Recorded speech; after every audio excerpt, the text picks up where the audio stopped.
Quisiera tocar en esta tarde algunas lecciones para la felicidad matrimonial.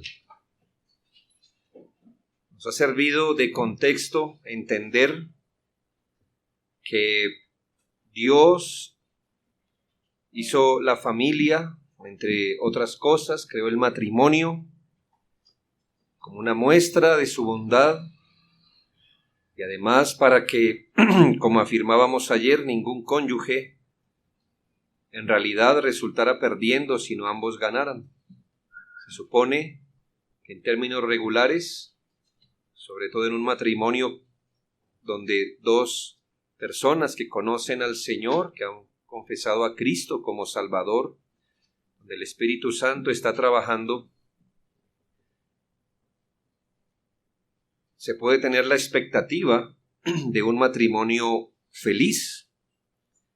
Pero dice la palabra del Señor, con sabiduría se edificará la casa, y con prudencia se afirmará, y con ciencia se llenarán las cámaras de todo bien preciado y agradable.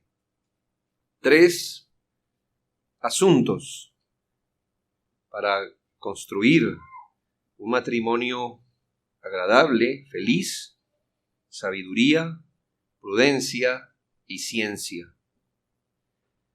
Y en esto, hermanos, debemos reconocer que se necesita no solo buenos materiales para edificar, como en todo. Si usted piensa, podemos tener los mejores materiales para edificar, pero si no tenemos sabiduría, si no tenemos ningún conocimiento de cómo se edifica una casa, no importa cuántos materiales costosos y de los mejores usemos, no van a ser más resistentes que cualquier rancho. Una casa, sabemos, no puede edificarse con la impiedad, tampoco es producto de mentes irreflexivas.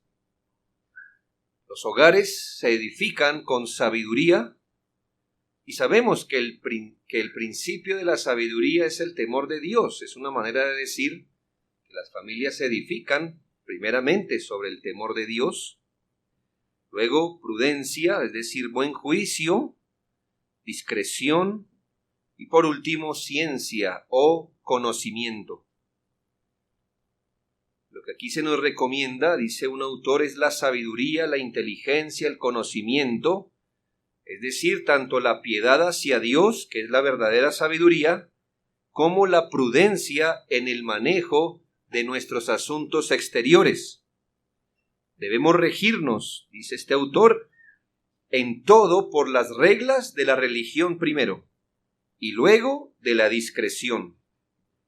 Algunos que son verdaderamente piadosos no prosperan en el mundo por falta de prudencia, y algunos que son bastante prudentes no prosperan porque se apoyan en su propia prudencia y no reconocen a Dios en sus caminos. Por lo tanto, sabiduría, prudencia deben ir juntos para completar a un hombre sabio. Así que aprendemos de esto que es necesario tener los buenos materiales. Esto es la palabra de Dios. Debemos aprender, hermanos, de la Escritura, cuáles son los principios bíblicos con los cuales una familia, un matrimonio se establecen. Debe haber amor, virtudes. Pero escuche esto, podemos tener un corazón renovado y buena intención y sin embargo no tener sabiduría.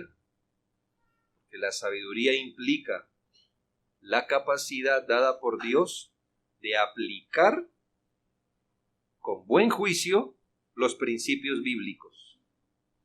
¿Ya? Usted tiene la palabra de Dios y está bien, pero usted y yo también debemos saber, hermanos, que por falta de sabiduría, no de conocimiento, disocie eso por un momento, porque usted puede entender, saber qué le toca hacer, pero como no tiene sabiduría para aplicar ese conocimiento a los asuntos de la vida sea familiar, la que sea, a veces hacemos más mal que bien. Su conocimiento y su buena intención nunca van a cubrir el efecto de la falta de sabiduría. Vamos a suponer esto. Usted sabe que le toca instruir a un niño en el temor de Dios. Entonces usted lo toma cada día y le da unas 3 horas de teología. Y le exige las lecciones. Y lo reprende si él se salta una coma de un versículo. Todavía no puede recitar tantas cosas. ¿Usted tiene buena intención? Sí. ¿Tiene el conocimiento que le toca enseñar a su hijo? Sí. Le falta mucha sabiduría y no se le haga extraño que en lugar de crear piedad, por ese lado cree todo lo contrario. Pero me la sé también desde el otro extremo, ¿sabe? Del padre que dice, es mejor no hablarles de la Biblia a diario, mejor que ellos aprendan poco a poco, dejémoslo descubrir camino de Dios por sí mismo, donde no hay rigor, donde no se les hace aprender la Biblia, donde no hay lecciones bíblicas. Y usted tiene buena sabiduría, tiene buen conocimiento, hasta buena intención al hacer eso, porque usted no quiere que el niño se sature o se hastíe de esto, pero no tiene sabiduría. No tiene buen juicio para aplicar la palabra de Dios. Así que, hermanos, no cubramos todo con la buena intención. La buena intención es necesaria, pero no es suficiente. El conocimiento de la palabra es necesario, pero todavía no es suficiente. Sabiduría, buen juicio, prudencia es necesario. Porque, hermanos, la medicina cura, pero la medicina mal administrada enferma y mata. Así que usted no puede dar ni más ni menos. Permítame, teniendo el trasfondo de que usted entiende, está ubicado más o menos de los principios bíblicos para edificar un hogar, hablar de lecciones muy prácticas como puntos de sabiduría para edificar un hogar. Ese es el tema. Algunos puntos que le quiero dar para que aprendamos a ser sabios y tomar los materiales y aplicarlos bien. Primero, la primera lección que hay que aprender y practicar es la paciencia amorosa. Es la verdad. Se requiere no solo que el matrimonio conozca los principios, es decir, qué dice la Biblia acerca de qué es un hogar, qué debe ser, qué debemos hacer, hacia dónde nos debemos dirigir, sino que también, siendo realistas, sensibles, practicar los principios va a tomar un tiempo, porque ningún creyente crece rápido. Uno se asusta cuando ve a un creyente caminar muy rápido. Es decir, que no estaba haciendo nada y ahora en un año eso, mejor dicho, hace y deshace. Eso no ocurre, hermanos. Nunca ocurre. Generalmente esas personas, así de rápido como crecen, así de rápido abandonan. ¿Por qué, hermanos? Porque el camino de Dios es un camino reflexivo. Es un camino donde no solamente el entendimiento debe ser iluminado, y eso ya es algo. Porque tenemos un problema de oscuridad en nuestro entendimiento. La primera barrera que hay que vencer es que podamos comprender de verdad un principio. Pero después que lo entendemos, las cosas empiezan a funcionar, hermanos. Es mejor que empiece a entender cómo crecemos los cristianos. Crecemos, por supuesto, pero no de un día para otro. Somos comparados con plantas, por ejemplo, los creyentes, como la luz de la aurora que va en aumento. En sus primeras etapas, el trabajo del Espíritu Santo se hallará muy profundo en el corazón y a veces no se va a exteriorizar como quisiéramos, lo que no quiere decir que el Espíritu Santo no esté trabajando en el corazón. Lo que pasa es que está trabajando a un nivel donde a veces hasta ni uno mismo lo percibe, pero Él está trabajando. Y muchas cosas requieren tiempo en el Señor.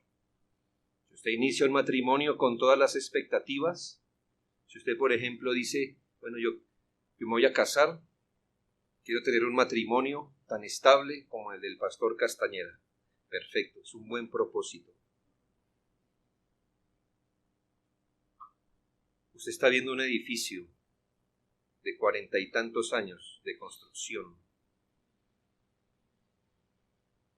Y a usted y a mí nos toca empezar poco a poco, porque si no echamos hacia abajo, después no podemos echar hacia arriba.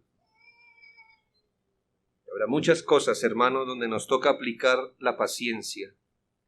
Hay varios asuntos que requieren tiempo redimido. Escuche, no dije tiempo.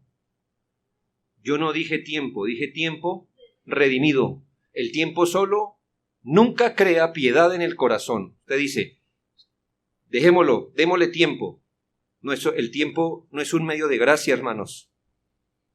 Tiempo redimido. Por muy cercanos que hayan sido dos individuos que se casan y que crean saber mucho el uno del otro, la verdad es que hay cosas que solo en el matrimonio van a aflorar. Y es que no pueden aflorar antes, o si no, estamos hablando de algo irregular. Hay cosas que solo van a estar allí. Y cuando aparezcan, la verdad es que es necesario reconocer los principios y aplicarlos con paciencia amorosa. Todos deberíamos escuchar esta lección antes de casarnos para no cometer graves errores y a veces maltratar a nuestros cónyuges, a veces echarle en cara su vida espiritual, cosas como ¿qué clase de cristiano es usted? Uy, hermano, puede ser un buen creyente, hermanos, pero todavía la planta de muchas virtudes está creciendo. Si usted no es consciente de eso, va a cometer muchos errores. Yo no estoy diciendo que no debamos tener expectativas de crecimiento, que las debemos tener porque somos creyentes, pero hermanos, realmente hay asuntos donde la paciencia es la clave y el tiempo redimido. Hay gracias de carácter y disposición que se descubren rápido y también hay defectos de hábito que se descubren, de temperamento, nunca sospechados antes. Se van a revelar en el matrimonio, por supuesto, en sus comienzos principalmente. Solo el matrimonio hará salir cada cosa y cuando se enfrentan estos asuntos en la vida matrimonial, muchos se decepcionan y se desaniman al descubrir cuán incompatibles en los asuntos más importantes son con su pareja. Y además, por falta de sabiduría, estos asuntos de incompatibilidad producen discordia y muchos llegan a pensar que fue un error casarse con esa persona. Y es cuando los sueños de un matrimonio se empiezan a romper. Pero en realidad todo lo que se necesita es aplicar paciencia en ese momento. Usted no se frustra cuando una planta no le da fruto al mes, sino que usted aplica la paciencia allí. Usted es sensible a lo que está ocurriendo. No hay razón para desanimarse. Usted dirá, pero eso él no lo mostró de soltero. Es que hay cosas que ni siquiera tenía que mostrar, porque corresponden a la vida de casado, y si se presentan, estamos hablando de un matrimonio en el Señor, no hay que desesperar. Cuando dos vidas independientes, con diversos hábitos, gustos y peculiaridades se encuentran para formar una sola, a veces hay desconcierto, hay un aparente conflicto, choca una vida con la otra en muchos puntos. A veces pudiera parecer que nunca vamos a poder ser uno, pero con paciencia amorosa los dos se van a fusionar en una sola vida, no con el tiempo redimido, hermanos. ¿Entienden el tiempo redimido? O sea, no es, dejemos eso ahí, que con el tiempo nos vamos a acoplar. Eso es sabiduría del mundo. Deje que el tiempo solo, verá que el tiempo solito no hace nada. Es el tiempo aprovechado en el Señor, pero con paciencia. Recuerde, hermano, que la ira del hombre no obra la justicia de Dios. Ni por muy bravo que usted se ponga, con un árbol lo va a hacer crecer. Regáñelo, frústrese, haga lo que quiera. Y él crecerá 1 centímetro, centímetro a centímetro, centímetro a centímetro. Así que es mejor no meter ira ni impaciencia. El Señor está trabajando y las primeras épocas del matrimonio suelen ser épocas de ajuste, donde ojalá una pareja se haga de buenos consejeros y no de consejeros pasionales, que tengan la misma impaciencia de uno. La armonía perfecta no se puede forzar, no puede forzarse. Usted puede tomar a su cónyuge y pegárselo con cinta, y eso no significa que son una sola carne. Eso tiene que darse interiormente. Hay cosas que solo vienen a través de la dulzura, y quizás después solo de muchos días. Debe haber una adaptación mutua. El deber actual de una pareja realmente es olvidarse de sí mismo, no culpar al otro, porque en un matrimonio, en estas cosas que estamos hablando de lo que es normal, de nada sirve saber quién es el culpable o no.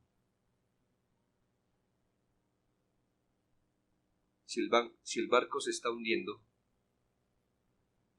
no interesa a quién le echamos la culpa. Hay que sacarlo a flote.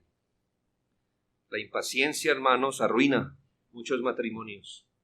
Les coloca dificultad y además alarga y retrasa el proceso de conformarse a un solo ser.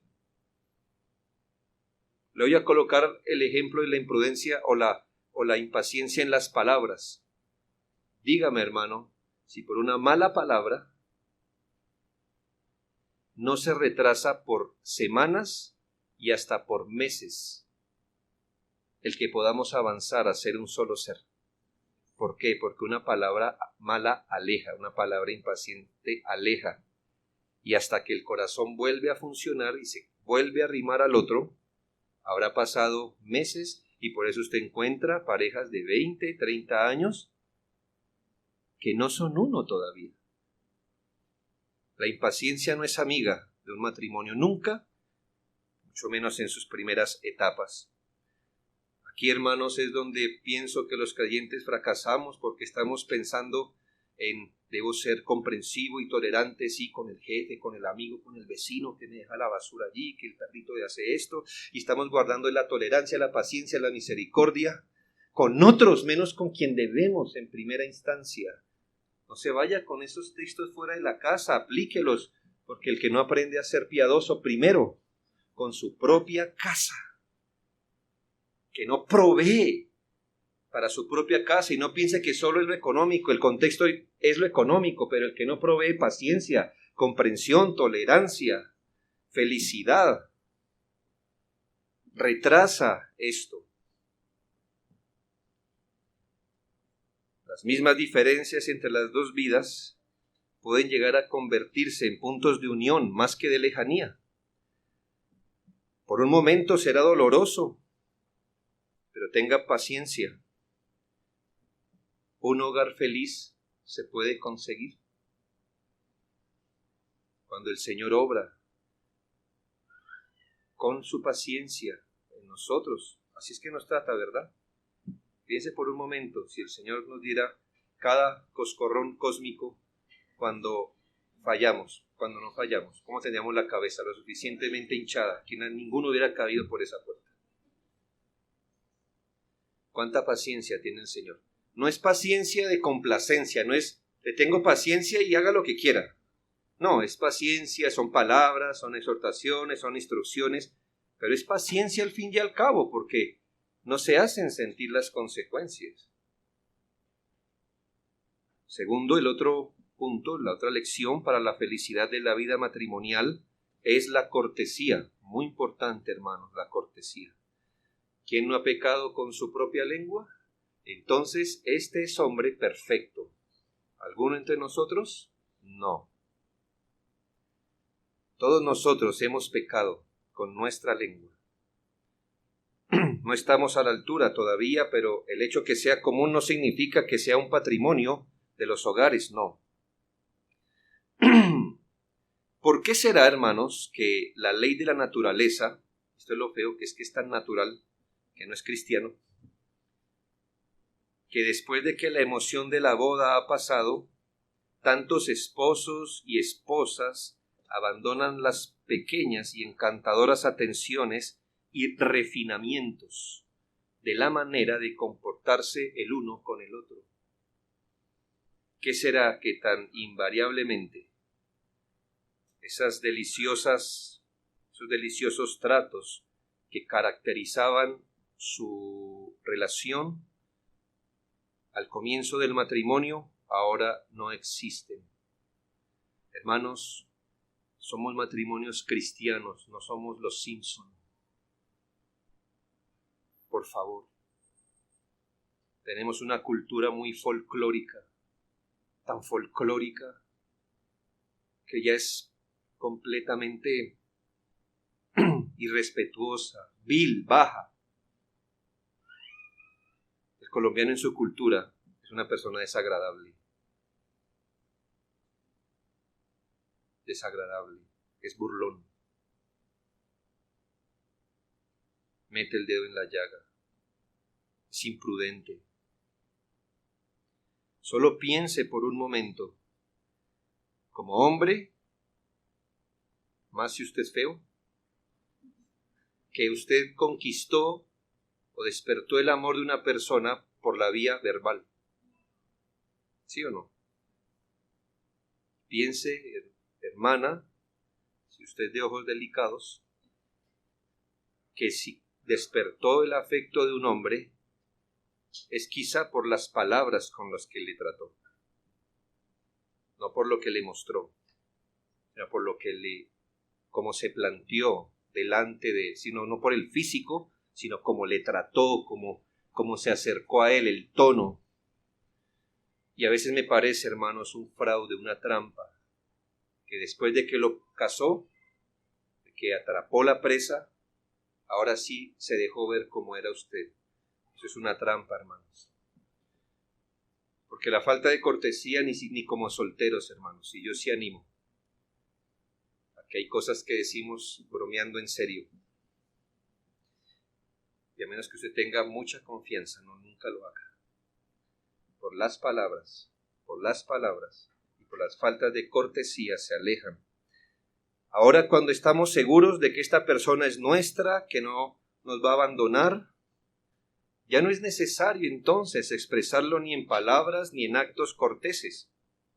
Parece que hemos asumido que el amor conyugal es una planta tan fuerte, vigorosa y suficiente que no necesita ni el sol, ni la lluvia, ni el rocío sobre la relación.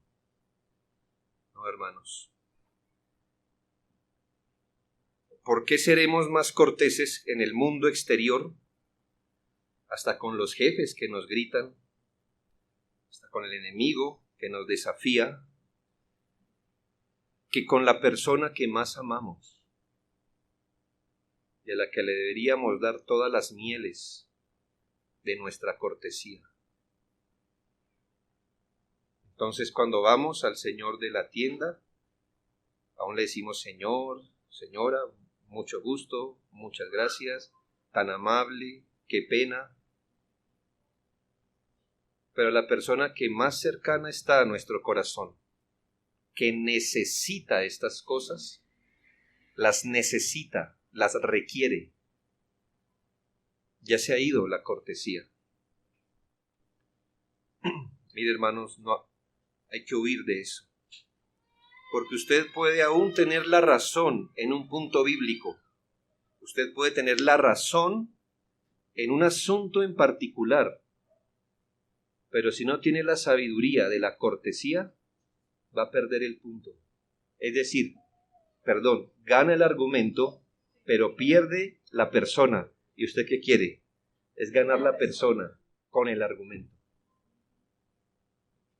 Los hombres estamos adiestrados por naturaleza a ganar el argumento, aunque perdamos el corazón de la esposa. A toda costa tenemos que tener razón. Y si tenemos razón, ¿cuánta más? Y si usted tiene razón y yo tengo razón, ¿cuánta más sabiduría necesitamos para que esa verdad sea entendida? A un matrimonio no le sirve que yo tenga la razón, aunque a mi cónyuge no le entre la razón. No me sirve es que ella entienda. Y ahí está la sabiduría de la cortesía, hermanos. Porque la palabra a su tiempo, la palabra bien dicha, es medicina. Pero hay hombres cuyas palabras son como golpes de espada. Y mujeres también. Mujeres también. Pueden tener la razón. Pueden tener la razón bíblica.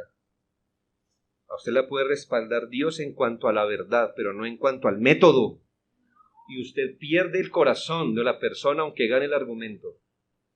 Usted quiere ganar la persona con el argumento, no el argumento sin la persona.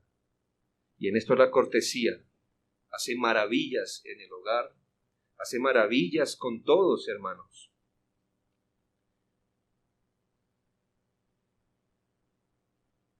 Por ejemplo, dice Colosenses 3:19, maridos, amad a vuestras mujeres y no seáis ásperos con ellas. Por supuesto que es un principio, porque no creo que la contraparte sea, en cambio, las mujeres sí pueden ser ásperas con el marido. No, me hago entender, es un principio que debe afianzarse en el hogar, que no haya asperezas en el trato. Y le digo algo, por favor, no piense que a más confianza, menos cortesía. No, razone no solo como debería razonar, sino como es en la vida real. A más confianza, sea más cuidadoso. ¿Por qué? Voy a comparar las ofensas con un cuchillo. Entre más lejos esté la persona de su corazón, menos daño le hace con el mismo cuchillo. Con el mismo. Entre más cerca esté al corazón, la misma arma hace más daño. Y usted no piense, como me tiene más confianza, entonces puedo hablar con más descortesía, porque la confianza va a hacer que mi rudeza no le afecte tanto. No, hermano. La rudeza va a afectar más entre más cercano esté la persona a nuestro corazón. Por eso el Señor no lamenta por los fariseos, ni dice, mire cómo me traicionan, pero dijo, el hombre de mi paz, el que comía conmigo. Eso le dolió. No desarrolle, o más bien, desarrolle tanta confianza con su cónyuge, pero nunca donde no quepa la cortesía, y entre más cortesía, mejor. Si hay corazones que estén muy hambrientos de expresiones de afecto, son los corazones de quienes están más cerca de nosotros. No hay amor que necesite tanto su pan de cada día como el amor más fuerte. No hay lugar donde la grosería o la rudeza sean tan imperdonables como dentro de nuestras puertas y hacia nuestro cónyuge amado. Cuanto más tierno y verdadero es el amor, más anhelará las 1000 pequeñas atenciones y bondades que tanto anhela nuestro corazón. No se necesitan regalos costosos de fin de año, no. No se necesitan regalos de cumpleaños, no. No se necesitan ni siquiera regalos de aniversario. Estas pueden ser burlas si en los días intermedios están vacíos de expresiones de afecto. Eso es ridículo, ver a una persona en el aniversario, te amo, bla, bla, bla, y en el común, no se burle ni siquiera de Dios. Usted quiere mostrarse, usted no quiere amar, usted ama, no en el restaurante, no en el paseo, usted ama en los días intermedios. Aquí todos pudiéramos decirlo, a menos que usted tenga problemas de materialismo, que las joyas, los vestidos costosos nunca compensarán la falta de calor y ternura. Entre marido y mujer debe mantenerse sin pausa, sin interrupción, la más perfecta cortesía, la más gentil atención, la más desinteresada amabilidad, el mayor afecto. La felicidad de la vida se compone de fracciones bien minúsculas, de las pequeñas amabilidades, tan pronto olvidadas, de un beso, de una sonrisa, de una mirada amable, de un cumplido sincero, de innumerables pensamientos y sentimientos amorosos hacia la persona amada. Pueden parecer minucias, pero la vida está llena de miles de minucias. La vida real, no la que les han vendido a los jóvenes, la vida real. Pueden parecer minucias, pero su omisión crea grandes problemas en los hogares, grandes faltas de desamor, falta de arraigo. Pueden ser solo un descuido al principio de un marido ocupado o de una esposa cansada. Quizá fue una mala palabra, una falta de descortesía que surgió de alguna debilidad, pero al final las parejas se distancian por esto mismo y el asunto se vuelve solo de una convivencia y no de un deleite. Un matrimonio que pudo haber sido para hacerlos muy felices para siempre, ahora se ha convertido en un asunto de mera convivencia. Tenga sabiduría. 1, sea paciente. 2, sea cortés, muy cortés. Entre más cercana esté la persona, más cortesía use, por favor. No menos, que es nuestra costumbre. Como está más cerca, más confianza, más duro le puedo decir, más rudo le puedo hablar. No. Entre más cercano, cuide el cuchillo que tiene en la mano. Va a hacer más daño. Tercero, otro elemento importante en la vida matrimonial es la unidad de intereses. Existe el peligro de que las vidas matrimoniales se distancien porque hay una realidad. Quizás las ocupaciones son casi siempre diferentes. El marido está absorto en sus negocios, en su empresa, en su profesión. La mujer tiene sus deberes domésticos, su vida social, sus hijos, sus amistades, y como podrá ver a diario, casi que lo uno no coincide con lo otro, ¿verdad? Usted lo mira en su propio hogar, un hogar normal, entonces el hombre va a estar pensando, si es contador, entonces en informes, en cuentas, en reportes, en cosas, mientras la mujer ha estado pendiente de pañales, de peleas entre los hijos, de barrer, de los recibos, que tantas cosas. Me pregunto, ¿qué tiene que ver una cosa con la otra? Es difícil que una pareja pueda coincidir en estas cosas. Dios no nos hizo así.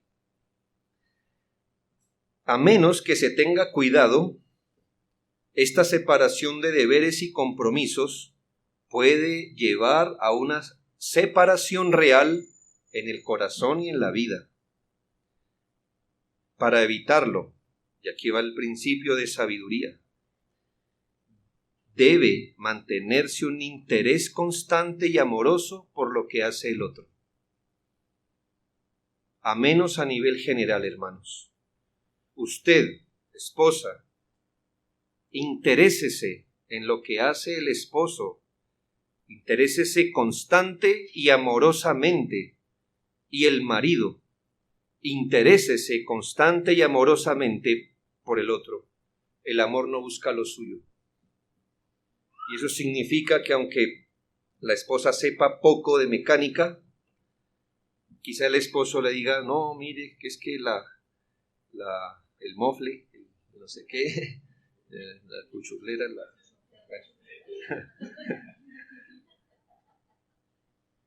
quizá la esposa diga, no sé si me está hablando del carro, de política, qué sé yo. Pero ella debería interesarse, ¿sabe? Y al menos asomarse y decirle, déjame ver dónde es. ¿Me hago entender? ¿Qué está haciendo?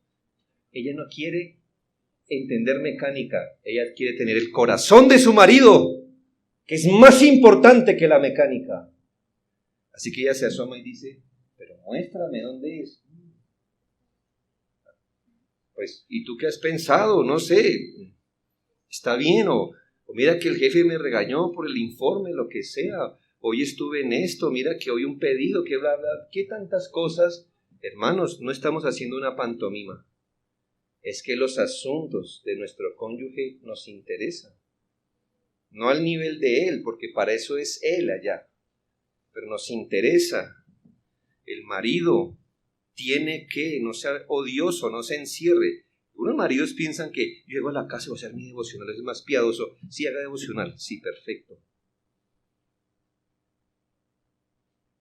Pero se casó, entonces el casado se ocupa de las cosas de su esposa.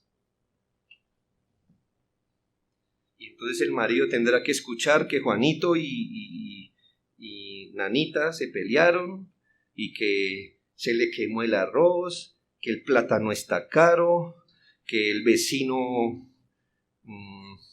chorreguero al frente y el hombre de Dios, que no se ama a sí mismo, que no es un orgulloso hipócrita, porque si su amigo le contara lo que hizo en la casa o en el parque le pondría atención. Pero como quiere el corazón de su esposa, él se interesa. Dice, pero ¿cómo estos todavía peleando? ¿Están despiertos? Tráelos. ¿Me hago entender? Más que eso, porque ella puede resolver muchas cosas, de hecho lo hace. Queremos tener el corazón de las esposas. Nada de lo que concierne a la esposa es demasiado pequeño para uno. Y se lo digo por esto, nada de lo que concierne a la iglesia es poco para Cristo. Es usted, imagínese Cristo interesándose en usted. Que se interese en un ángel me da sentido. Pero en usted no me da sentido, porque usted no es nada. Usted es polvo, animado, pecador. Y que Dios se interese en usted. Que Cristo se interese en sus cuitas. Es glorioso. Si Cristo, que es Dios, no se avergüenza de descender a nuestras cuitas, porque usted, pecador, no se interesará por una mujer quizá más santa que usted, por un hombre quizá más santo que usted. ¿Dónde está la humillación? De esas pequeñas cosas se hace el matrimonio, de esas pequeñas cosas. Y por descuidar esas pequeñas cosas, los matrimonios se alejan. Sí, se alejan por las infidelidades, los homicidios, todas esas cosas. Pero generalmente se alejan por esto. No es tan pequeño lo que le pase a la esposa. Usted se va a aterrar, hermanos, de cuán amorosos fueron hombres de Dios de la antigüedad. Cuán considerados somos. Hay un erudito el que leí solo una pequeña frase en su tiempo. Llegó a ser decano de Princeton, un centro de la Reforma en 1800 en Estados Unidos. Jonathan Edwards llegó a ser decano de Princeton. O sea, es mi teléfono. Él me hace esto siempre. Está hablando de Estados Unidos. Y este hombre, un erudito, que si usted lee una página de él y la entiende, mis respetos a usted. Su esposa enfermó.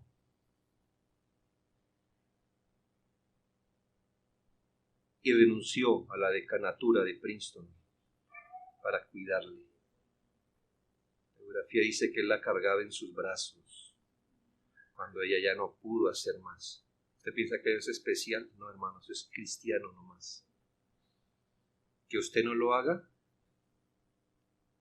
eso dice mucho de su cristianismo. O sea, él no es especial por hacer eso. Usted es una criatura extraña por no hacerlo.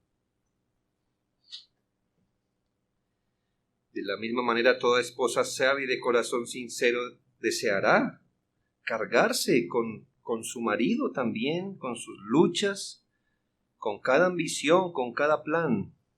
Querrá saber su emprendimiento. Estará al tanto si fracasa o si sale a flote.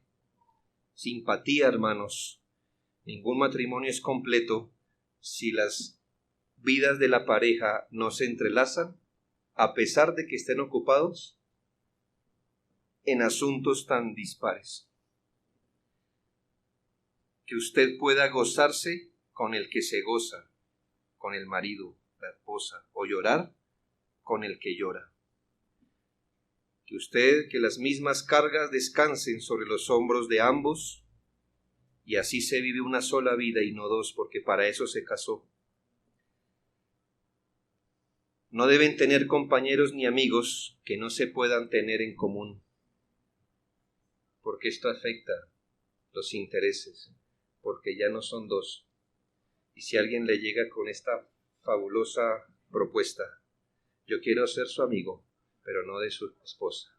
Yo quiero ser su amigo, pero no de su esposo. Usted dígale, adiós, señor, adiós, señora. Si no cabe mi esposa, yo no quepo. Si no cabe mi esposo, no quepo.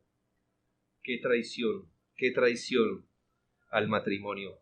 Que una persona diga, seguiré siendo amigo de él, aunque no se pase a mi esposo. Qué terrible cosa hace. Esto no es solidario, ni siquiera en la gente del mundo. Si nadie se pasa a su esposo, tampoco a usted, porque usted hace parte de él.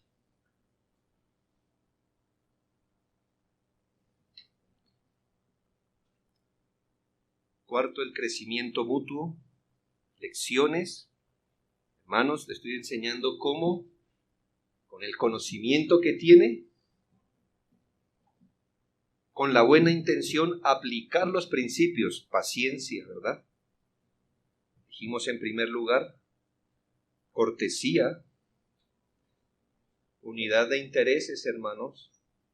4, crecimiento mutuo. Hermanos, ¿qué otro contexto puede ser más apropiado para enriquecerse mutuamente sino el matrimonio?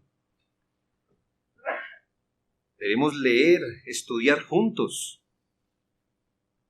Pues como somos juntos, me imagino que tendremos que buscar el tipo de literatura donde ambos aprovechemos y no donde uno solo, por ejemplo, que para eso está la paciencia.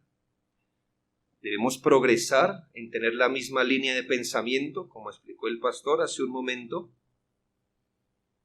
Bueno, pongámonos de acuerdo cómo es que vamos a criar. Bueno, ¿qué es criar? A ver, pongámonos de acuerdo aunque sea qué es criar, ¿verdad? Así es que se habla, hermano. Yo pienso que criar es mimar. No, mi amor, no. No, es que mira, la Biblia, si me hago entender, así nos ponemos de acuerdo. Pero, ¿por qué no reprendiste al muchacho y te miró mal? O sea, ¿para ti mirar mal no es un pecado? No es un pecado. Pues mira, aquí dice, al hijo que mire mal a su padre, que los cuervos le saquen los ojos. Una maldición sobre un hijo. No le permitas eso a él, no. Así es que se habla, me hago entender. Y así, lo que no sabe la esposa, el esposo lo informa, lo que no sabe el esposo, la esposa le ayuda y crecen y se vuelven, vea, uno solo. Por eso, hermano, es que usted ve cómo algunas parejas resuelven todo a veces a distancia y con la mirada. Eso viene con los años, hermano, los años redimidos. Por allá el esposo mira a la esposa y le hace la seña hacia el hijo, que el hijo tiemble.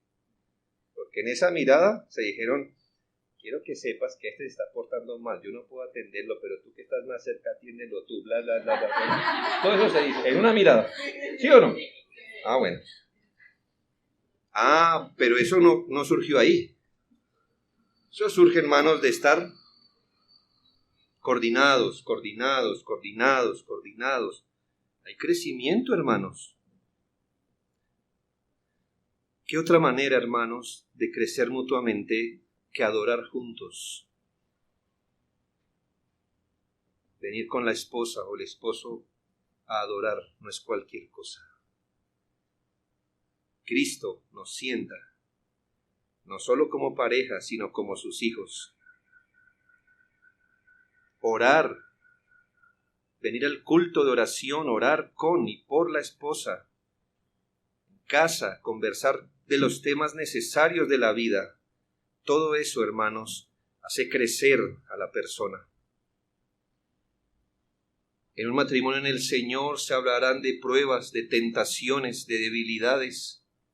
Y allí hay simpatía, palabras de ánimo, intercesión. Si mi esposa no ora por mí en la tierra, ¿quién orará por mí? Si mi esposo no ora por mí, ¿quién orará por mí? Si papá no ora por mí, ¿quién orará por mí? Debo decirle, hermanos, que aunque en general les llevo en oración a diario, yo no oro personalmente por usted a diario.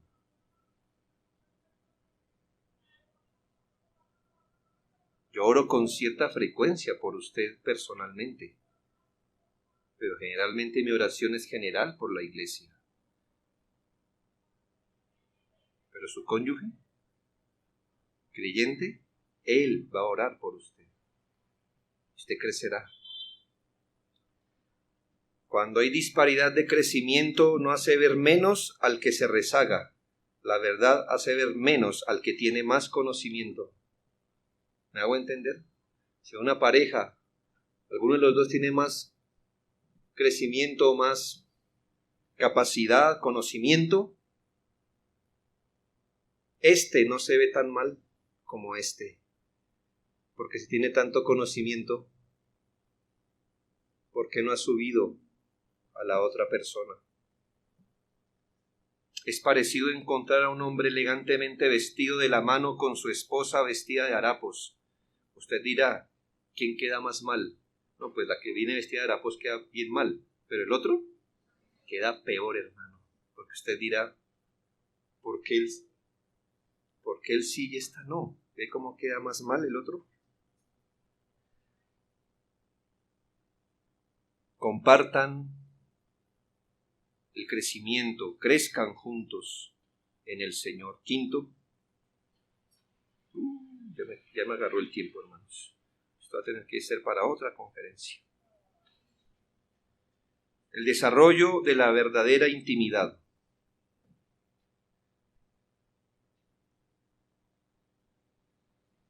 Leí una anécdota de una esposa que hizo construir en su casa un cuartito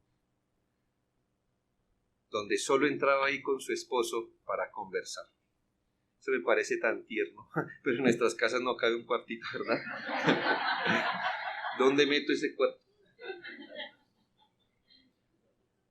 Pero me pareció bueno rescatar eso como lo que debe pasar a nivel personal o íntimo con la pareja.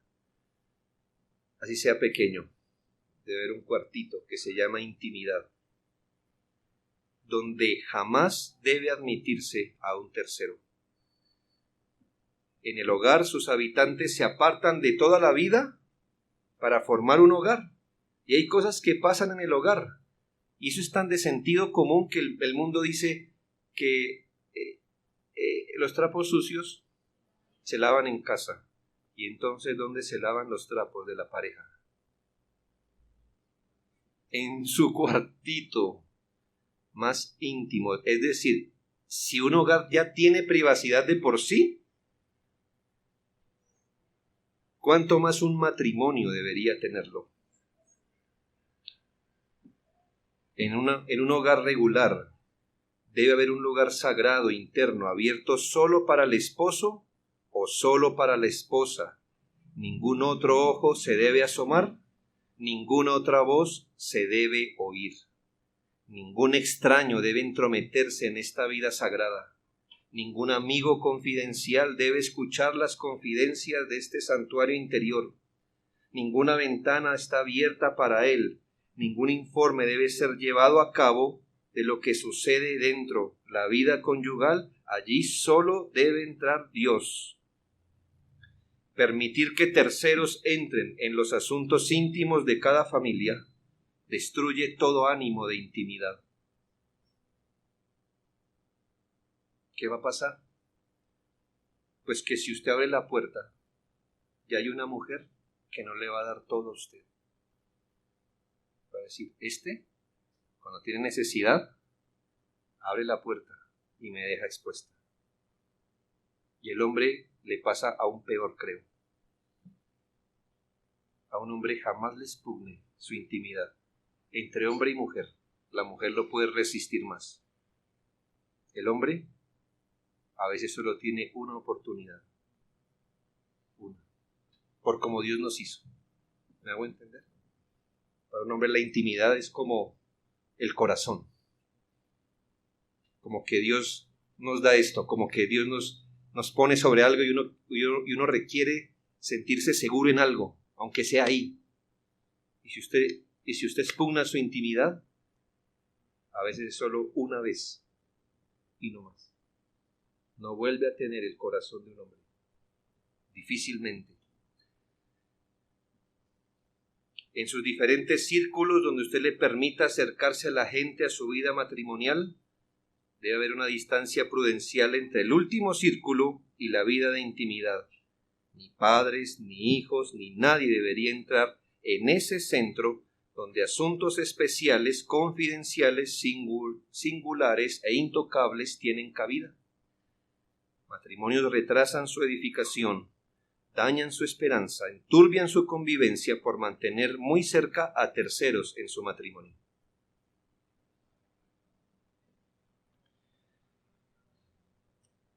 Quiero terminar con esto. Otra regla debe ser vigilar el más mínimo comienzo de malentendido o distanciamiento. Vigilar el más mínimo comienzo de malentendido o distanciamiento. En el naufragio de muchos hogares, cuando usted empieza a retroceder porque la distancia que desgarró un hogar, quizás comenzó con una pequeña diferencia, una palabra que pudo haber sido sabia, pero que no fue así y no se curó a su tiempo. Palabras imprudentes, impacientes, no fueron atendidas, hermanos, como le digo. ¿Quién no ha pecado con su lengua? ¿Quién no ha pecado con su cónyuge? Aunque sea normal, no es bueno. Pero si esto ocurre, de inmediato hay que cerrar la brecha. Porque lo que pasa con los malentendidos es que si usted no los ataja, hermano, eso empieza a rasgarse todo de ahí en adelante. Hay que mantener una vigilancia sagrada contra los comienzos del distanciamiento. No se habitúe a arreglar las cosas por la vía del silencio. No lo haga. No lo haga. Dios no le está pidiendo que a los 5 minutos del encontrón tenga toda la sabiduría del mundo. No. Dios también nos conoce, ¿verdad? Pero no deje que el silencio pretenda arreglar las cosas. La Biblia dice, por ejemplo, no se ponga el sol sobre vuestro enojo. Usted dice, ¿y si me agarré a las 9 de la noche? Es un principio, hermanos. ¿Cómo entiende el principio? ¿Qué es el sol? El sol. Entonces usted dice, como peleé en la noche, entonces tengo hasta mañana en la noche que se... Mano, ¿qué clase de cosa es esta? Lo que está diciendo es que trate rápido. Como si le estuviera corriendo el reloj. ¿Me hago entender? Y no pudiera trabajar de noche. ¿Ya? El principio es trabaje rápido. Se distanció. Pida al Señor sensatez. Ore al Señor. Y no deje que el distanciamiento empiece a correr. Si usted, que nos pasa a todos, cuando estamos caminando o en el Transmilenio o vamos por allí, como tenemos el Espíritu, a veces el Espíritu Santo nos recuerda de algo. Yo a muchos de ustedes he llamado. Hermano, es que ayer me acordé de una palabra que le dije. ¿Usted qué me entendió? Tal y tal cosa. ¿Lo ofendí, hermano? No. Solo quería no. Que dije esto y de pronto, no sé, yo prefiero gastar el minuto, hermano, y no perder a un hermano, distanciarlo. Cuanto más un cónyuge. Cuando el Señor le haga consciente, pida perdón y llame. No permita que esto progrese. No pregunte por la causa ni por la culpa. Usted quiere el corazón de su cónyuge. A veces no hay que dar tantas explicaciones, sino me apresuré, perdón. ¿Qué más le puedo decir? Tengo nada más que decir, pero estoy arrepentido. El orgullo no debe tener lugar en la vida matrimonial. No hay que hacer cálculos sobre quién pidió perdón la última vez. Esto es de niños, hermano. ¿Quién cerró la puerta la última vez? No, pues si está abierta, no importa quién la cerró, ciérrela, ¿no? El verdadero amor no busca lo suyo. Busque el perdón. A veces una gran fisura se pudo haber remediado con me equivoqué, perdóname. Con cortesía, ¿no? Me equivoqué, perdón. No se justifique, no diga, pero es que el que tiene boca se equivoca. No, esa justificación. No se olviden, hermanos, no nos olvidemos de que un matrimonio en el Señor busca la presencia de Cristo. Qué triste debe ser un hogar donde Jesús solo aparezca en sus labios cuando hay culto. Ninguna otra cosa puede ser tan peligrosa que en un hogar Jesucristo siempre esté fuera de la puerta. ¿Quién bendecirá un matrimonio sino el Señor? Incluso si fuéramos los más tiernos, amorosos y comprensivos cónyuges, todavía hay una necesidad mayor en los corazones de nuestro cónyuge, porque ellos no fueron creados para nosotros, fueron creados para Dios. Necesitan a Cristo. Hay demasiadas cosas en juego. Un hogar bendecido es un hogar donde el Señor ejerce señorío, donde está presente. Las lecciones son demasiado difíciles de aprender para aquellos hogares donde el Señor ha sido puesto a un lado. Las cargas son demasiado pesadas como para cargarlas entre dos.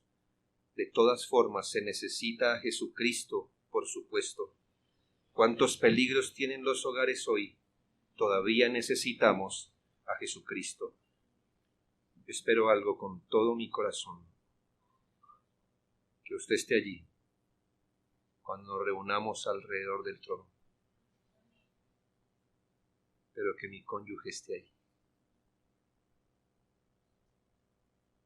alrededor del trono. Todavía es un misterio para mí cómo la voy a ver a ella. Es difícil para mí no pensar en ella en un amor romántico, pero la veré 1000 veces más arriba de un amor romántico. Pero si Dios me puso ahí para acompañarla al cielo, entonces yo digo, valió la pena estar casado. Valió la pena estar casado. Que valga la pena estar casado, hermano. Que valga la pena. Por eso me molesta que hagamos del matrimonio salidas a comer, películas, dedicación de canciones. Cuando venga la próxima prueba, ¿a qué canción se va a aferrar? ¿A qué salida se va a aferrar? ¿A qué película? ¿A qué paseo se va a aferrar? Dios no prometió, hermanos, que vamos a terminar juntos. Hogares se pueden romper, hijos se pueden morir. Y cuando eso ocurra, ¿qué va a hacer usted? Ay, ¿te acuerdas de la canción que te dediqué? Ella no va a recordar eso ni yo, ni vamos a querer hacerlo. Necesitamos, hermano, el fundamento. Por eso me duele ver que matrimonios son blanditos. Pero eso sí celebran todo. Ay, hermano, despierte, por favor.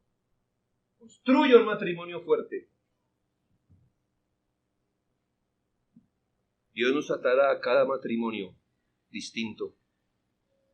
Puede haber viudez, puede que usted pierda hijos, puede que usted como Job un día tenga todo y mañana no tenga absolutamente nada.